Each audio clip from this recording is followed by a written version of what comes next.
I kept staring at the slowly ticking clock. Based solely on my biological assessment of time, it felt like days had passed. But according to the clock itself, it had been no more than a measly half hour. It was the same with each clock on the train. They simply didn't work together with reality, measuring each minute as a small eternity. With John dead, we felt more vulnerable than ever, and since his death, we hadn't spoken a word. Look, I know we're all on edge, but I think it's time we discuss what we'll do once the train stops again, Frank said in his usual annoyed tone. Both Mia and I knew our true destination, but hadn't yet told Frank. Alas, time had come. If we stood even the faintest chance of surviving, we had to be able to rely on each other. Frank, we need to tell you something, I said. His eyes narrowed in suspicion at my obviously guilty tone. Tell me what? Our destination, Gehenna. Well, they trailed off. Yeah, what about it? It's, Gehenna is hell, Frank. We're all going to hell. Mia burst out, annoyed by my hesitation. We fell silent for a few seconds while Frank processed what we told him. Then he suddenly burst out laughing. Really, Hal? That's the best you could do? He said. I just nodded in response. So, you mean to tell me that we're already dead, and our next stop will be the realm of Satan himself? Yeah, I guess. Why's that funny? Well, if you had noticed already 2 of us died, how is that possible if we're already dead? Where's John and Phillip, huh? He had a point. Our conventional idea of hell required us to be dead already, though it never stated whether you could die twice or what happens upon second death. We're clearly not dead, but that doesn't mean we're not going to a horrific place. Regardless of what you might think, Gehenna means hell, Mia said. The argument went on fruitlessly for a while, Frank never giving in and admitting we weren't going to reach salvation once the train stopped. In the meanwhile, I kept staring out the window. The once green fields of killer crystals had long since vanished, and the forest of red pillars had grown so dense it finally blocked out each ray of light brave enough to attempt to illuminate our path. If I hadn't known better, I could have thought we were back in the void. But it felt different, far harder than it had before, even more devoid of hope. Before I got a chance to question the environment, the darkness gave way to a large open space devoid of any life. Just a rocky, flat surface surrounded by infinitely tall cliffs on each side. It was a valley, gray and dull, with little to no light penetrating a layer of thick clouds above. And the train started to slow down. We're coming to a stop. The track ends here, Mia said as she peeked out through the window.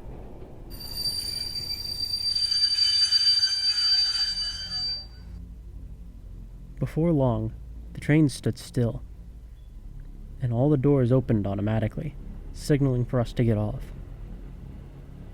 There was a sign on the empty platform next to us, written in a language I couldn't comprehend. I pulled out my crumbled ticket, compared the text, noticing that some of it matched.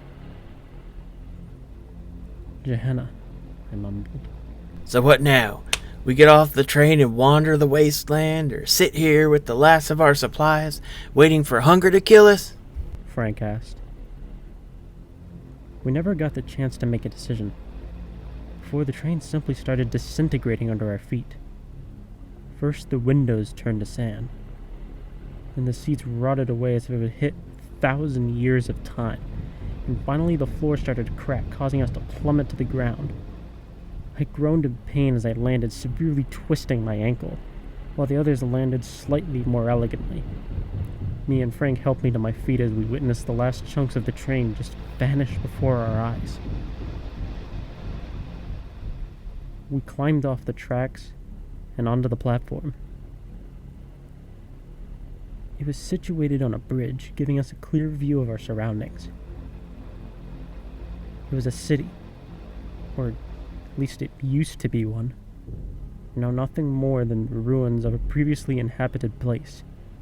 Tall cliffs stood around the city, too steep to be climbed, too massive to allow much light.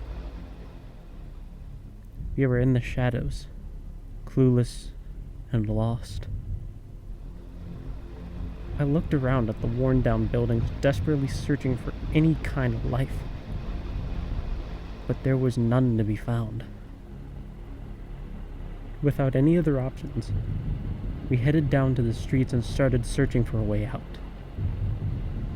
The houses were mostly empty, too broken to set foot in without risking total collapse, filled only with crumbled papers written in a language none of us could understand. Where they had furniture, it was crudely constructed from debris of metal and what could only be bone fragments, but whoever built any of it were nowhere to be seen. How much food and water we got left? Frank asked. Enough for maybe a day? Mia responded. He sighed in response and we kept walking. I limped behind the other two on my twisted ankle, until we eventually reached a large, open square, surrounded with what looked like temples. Unlike the surrounding city, they were beautifully built in stark contrast to their surroundings. In the middle of the square sat an emaciated figure. A man with white, thin hair and protruding, prominent ribs from his starved body. He didn't seem to notice us as we quickly approached him to see if he needed help. But even as we spoke to him, he just sat there, rocking back and forth as he mumbled over and over again in a hoarse, sickly voice. I just want to die. Why won't you let me die? I just want to die. Why not? Why? Mia bent down in front of him and tried to get his attention. His eyes had turned white from cataract, rendering him completely blind, and chunks of flesh were missing from his chest and abdomen, visibly infected and smelling like rot. She reached out and checked his pulse, quickly retracting her hand. He's dead. What do you mean dead? He's clearly living, talking and everything, Frank said. Look at him. No one could have survived these wounds, and he doesn't have a fucking pulse, she said. Of course, she was right. The man should have been dead. Yet, there he sat, crying in agony, begging for a death that never came. Suffering, blind and deaf, without anything to connect him to the world he lived in. What do we do? I asked. I think maybe we should just finish him off, Frank said meekly. We can't. Mia stopped mid-sentence, realizing that for once, Frank was right. I'm sorry. I think I gotta agree with Frank on this. He wants to die. The least we can do is free him, I said as kindly as I could. Frank pulled John's knife from the backpack and looked at us for the go-ahead. I nodded in return. You guys better look away, Frank said. He bent down behind the suffering man and whispered that he was sorry, before quickly slitting his throat. To all of our surprises, not a drop of blood poured out from the newly formed wound. Instead, the man just fell to the ground and gargled incomprehensibly. A whole minute passed, and then another. Yet the man refused to die. The city wouldn't let him, and rather than freeing him, we just put him into a whole other level of misery, taking away his voice and ability to beg for death. I didn't... Frank stuttered as he realized what he'd done. With that, as if a veil had been lifted from my blind eyes, we finally saw the empty city for what it truly was. Rather than the desolate ruins we'd met as we entered, we saw a fully populated city filled to the brim with suffering inhabitants, each mutilated in various degrees. Most of them were blind, with their eyes either ripped out or turned to coal. Though it was unfortunate to see that they had their limbs removed and their organs torn out onto the street, unable to do anything to end their miserable existence. As the horrific realization hit us, the ground below us started to move. The city had finally noticed our unwelcome presence and reacted violently by pulling itself apart, creating a gap in the chasm in the middle of the square that swallowed anyone unlucky enough to be in the way. What the hell's happening? Frank asked in panic. I don't know, but let's get out of here, I yelled in response. The chasm quickly widened, revealing a massive hole extending down to a dark abyss, with spikes and black tendrils extending from the burning walls beneath us. With my sprained ankle, I couldn't keep up with the others and slipped to the ground as it shook violently. Thomas! Mia yelled as she rushed to my aid, Frank continuing to flee towards the alleys. She pulled me up just in time to avoid being swallowed by the ground. We headed after Frank, who started running down one of the alley, seemingly devoid of any people. As he entered the valley, the concrete walls started moving vigorously. "Frank, wait!" I yelled, but he didn't hear me.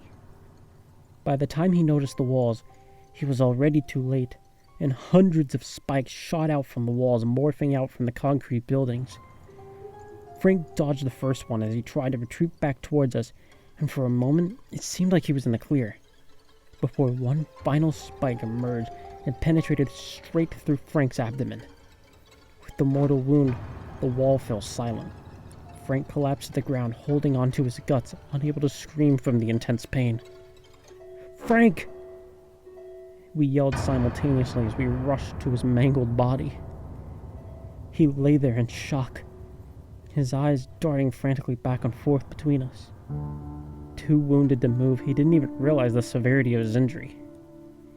Mia tried her best to stop the bleeding by applying pressure, but it hardly slowed down the incessant flow of crimson blood. I'm okay. I'll be alright. I'm okay. Frank kept repeating in panic, getting quieter with each iteration.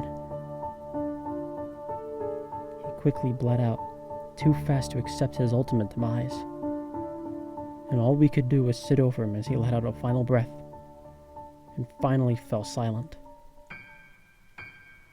The ground started moving again, not to attack us, but to swallow Frank, to fuse his limp body with the concrete beneath him.